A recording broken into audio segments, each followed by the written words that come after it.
Hello friends, welcome to Chemistry Nuggets where you can polish your knowledge and clear your doubts. So आज का video है oxidation number of carbon in C3O2 carbon सब oxide.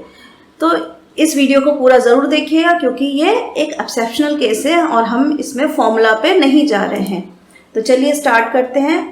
सबसे पहले तो ये जान लीजिए कार्बन सब ऑक्साइड अगर हम इसका रेगुलर वे में फॉर्मूला में रखकर इसका ऑक्सीडेशन नंबर निकालेंगे तो हमारा आंसर हमेशा गलत आएगा। तो फॉर्मूला में रखने से बचिएगा, ध्यान रखिएगा। इसके लिए हमें कार्बन सब ऑक्साइड का स्ट्रक्चर ड्रॉ करना पड़ेगा। तो चलिए सबसे पहले ड्रॉ करते हैं। यहाँ पर 3 कार्बन है और 2 ऑक्सीजन है, तो इसका स्ट्रक्चर कुछ हो जाएगा ऐसा। अब यहाँ 2 पॉइंट्स जो बहुत ध्यान देने के हैं। एक तो पहला पॉइंट है कि अगर 2 एटम A और B आपस में कोवेलेंट बॉन्ड से जुड़े हैं और B इज मोर इलेक्ट्रोनेगेटिव, तो क्या होगा? मोर इलेक्ट्रोनेगेटिव है मतलब कि इलेक्ट्रॉन्स को अपनी तरफ खींच रही है। जो शेयर्ड पेयर ऑफ इलेक्ट्रॉन है इसको इधर पुश कर रही है, या कहने की पुल कर रही है अपनी तरफ।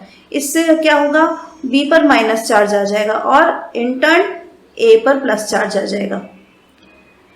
ये कॉन्सेप्ट हमें यूज करना है जब 2 डिफरेंट एटम्स लगे हों। दूसरा, जब कार्बन और कार्बन का केस आएगा, अगर मान लीजिए 2 एक ही तरह के एटम हैं और वो उनके बीच में बॉन्डिंग हुई है, तब क्या होगा? कौन खींचेगा? कोई नहीं खींच पाएगा क्योंकि दोनों की इलेक्ट्रोनेगेटिविटी सेम है। जब इलेक्ट्रोनेगेटिविटी सेम है तो कोई पुलिंग नहीं होगी इलेक्ट्रॉन्स की, तो इसका मतलब इन पर जो चार्ज होगा वो 0 रहेगा। यही 2 कॉन्सेप्ट हमें लेके चलना है। पहले आते हैं हम कार्बन और ऑक्सीजन पे। यहाँ 2 डिफरेंट एटम्स हैं, तो पहला वाला कॉन्सेप्ट लगेगा oxygen is more electronegative than carbon. याद रखिएगा, अगर ऑक्सीजन मोर इलेक्ट्रोनेगेटिव है तो क्या करेगा? ऑक्सीजन शेयर्ड पेयर इलेक्ट्रॉन्स को अपनी तरफ खींच रहा है, तो ऑक्सीजन पे आ जाएगा, एक बॉन्ड है तो -1, इन टर्न कार्बन पे +1। इसी तरह एक और बॉन्ड है, 2 बॉन्ड से खींच रहे हैं तो दूसरे बॉन्ड से -1 आया और इस पे आ गया +1। तो अब हम कह सकते हैं टोटल ऑक्सीजन पे -2 चार्ज है और कार्बन पे +2 चार्ज है। तो हम वैसे ही लिख लेते हैं।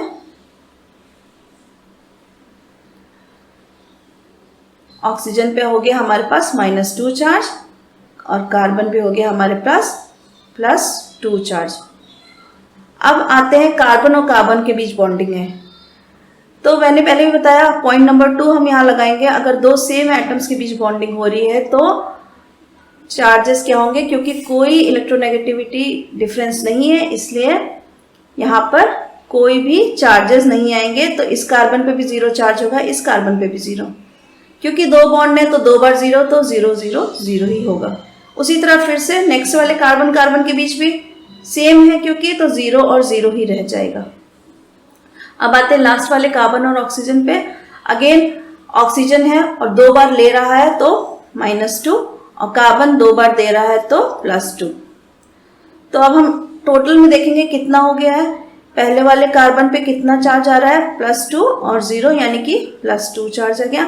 दूसरे वाले कार्बन पे क्या आ रहा है? टोटल में 0 चार्ज आ रहा है। और तीसरे वाले कार्बन पे हम देखेंगे कि +2 और 0 मिलाकर +2 चार्ज आ रहा है। तो इस तरह से कार्बन सब ऑक्साइड में 3 कार्बन्स हैं, जिसमें से कि 2 कार्बन पे +2 चार्ज आएगा और 1 कार्बन पे 0 चार्ज आएगा। यही इनका ऑक्सीडेशन नंबर होगा।